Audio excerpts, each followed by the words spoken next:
If you replayed a text message in your head last night, wondering if one word made you sound rude, stay right here, because in the next few minutes, I'm going to show you the exact habit that finally shut that voice off. And it's not a mindset shift.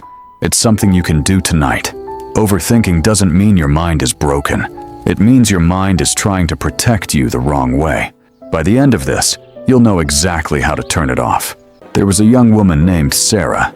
She worked at a small flower shop near the market, wrapping bundles of marigolds and jasmine for customers who came in on their way home from work. She was good at her job. Customers liked her. Here is your beautiful bouquet. Oh, thank you so much. Have a wonderful afternoon. But underneath that calm face at the counter, her mind never stopped moving. Every evening after closing, she walked home and checked on the one plant she kept on her windowsill, the last thing she looked at before bed, and the first thing she checked in the morning. Sarah had one habit that ran through everything she did. She could never leave a thing alone. Here's what that looked like. One night, she sent a message to a friend. Just a normal message, nothing heavy. But 10 minutes later, she opened it again and read it back. Then again. Then a third time, checking if one word sounded wrong. For a few seconds, rereading it made her feel better, like she'd caught the problem before it became one. That was the brief high. But it didn't end there. She typed a follow-up message to clarify what she meant, deleted it, wrote it again, and finally sent something even more confusing than the first message. She put her phone down, feeling worse than before she'd picked it up. That was the hidden cost. One small worry had turned into two. A few days later, it happened again, bigger this time. She sat down on a Sunday to plan her work week. She wrote a simple list. Then she looked at it and wondered if she'd ordered the tasks wrong. She rewrote it. Then she wondered if she was being too ambitious, so she rewrote it again, lighter. Then she worried the lighter version made her look lazy, so she rewrote it a third time. Each rewrite gave her a small rush of feeling more prepared. But 2 hours had passed, and she still had no plan she trusted. Worse, she'd told a friend she'd call that afternoon, and by the time she looked up, it was too late to call. The plan didn't get better. She just lost the afternoon. The third time, it cost her even more.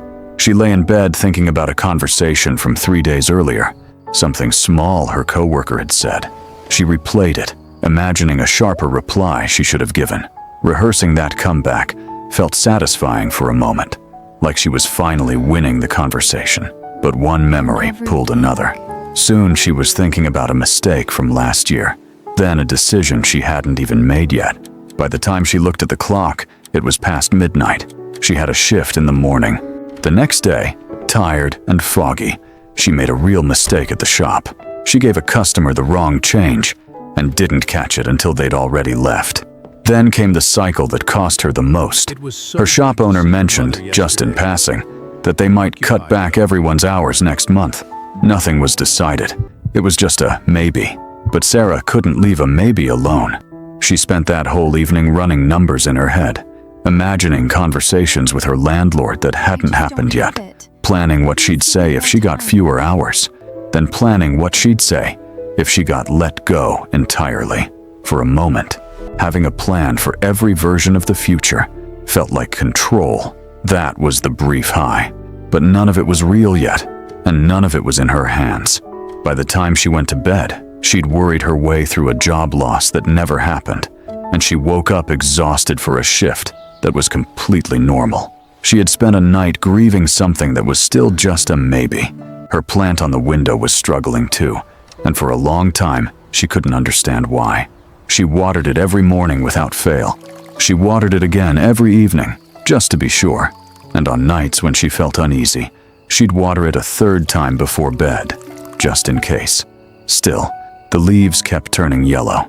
The soil stayed heavy and wet. The roots never got a moment to breathe. One Sunday, an old man who sold pots at the market saw her carrying the plant outside for air. He asked her gently, "How many times do you water this plant in a day?" 2 or 3. I don't want it to suffer. He knelt down and pressed his finger into the soil. It was soaked all the way through.